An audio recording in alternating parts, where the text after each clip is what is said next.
Grace ചേച്ചി സംശയിച്ച സത്യവാ. അച്ഛൻ തന്നെ ലെറ്റർ എഴുതിയത്. അത് ഞാൻ അന്നേ സമ്മതിച്ചാണല്ലോ. അതന്നെ ഞാൻ ചോദിക്കണേ, അത് ആർക്ക് എഴുതിയതാന്നും കൂടി നിങ്ങൾ പറഞ്ഞാൽ മതി. ഞാനേ അവരോട് പോയി ചോദിക്കാനൊന്നും പോണില്ല.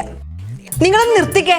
അച്ഛാ, ഇതിനുള്ള മറുപടി ഞാൻ പറയണത് അച്ഛൻ പറയും. വേണ്ട വേണ്ട വേണ്ട, ഞാൻ തന്നെ പറയാം. എന്റെ വൈദ്യ കേൾക്കാൻ വേണ്ടിട്ടല്ലേ ഇരിക്കുന്നത്. അതിനെ അവരുടെ പേര് ഇങ്ങോട്ട് പറഞ്ഞാൽ മതി. എന്തുട്ടാ, മിനിന്നാണ് ജ്യോതിന്നാണ്, എന്താന്ന് വെച്ചാൽ നിങ്ങൾ പറ. ഞാനൊന്നും പറയാൻ പോണില്ല ആരോടും. അതെ, എല്ലായിടത്തും കൂടി ഞാൻ ഒരു സത്യം പറയാം.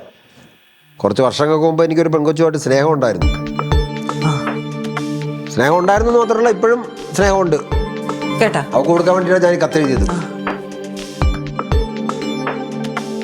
അതിനെ ഞാൻ ചോദിച്ചേ, അവളുടെ പേര് ഇങ്ങോട്ട് പറ. ശാലിനീന്ന, മിനിന്ന, ജ്യോതിന്ന, എന്താന്ന് വെച്ചാൽ ഇങ്ങോട്ട് പറയും. ഞാൻ അവളോടൊന്നും ചോദിക്കാൻ പോണില്ല. എടി പോത്തെ, ആ കൊച്ചിന്റെ പേരാണ് ഗ്രേസി. ഗ്രേസിയാ?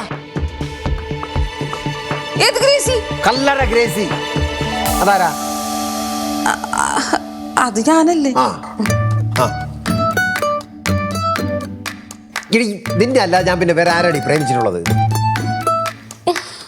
എന്റെ ജീവിതത്തിൽ ഞാൻ ആകെ പ്രേമിച്ചിട്ടുള്ള ഒരു പെണ്ണാണ് ഗ്രേസി. അപ്പൊ മറ്റേ 3 പെണ്ണുങ്ങളാ? ഏത് 3 പെണ്ണുങ്ങള്? അല്ല, സ്കൂളിലെ 3 പെമ്പിള്ളേര്.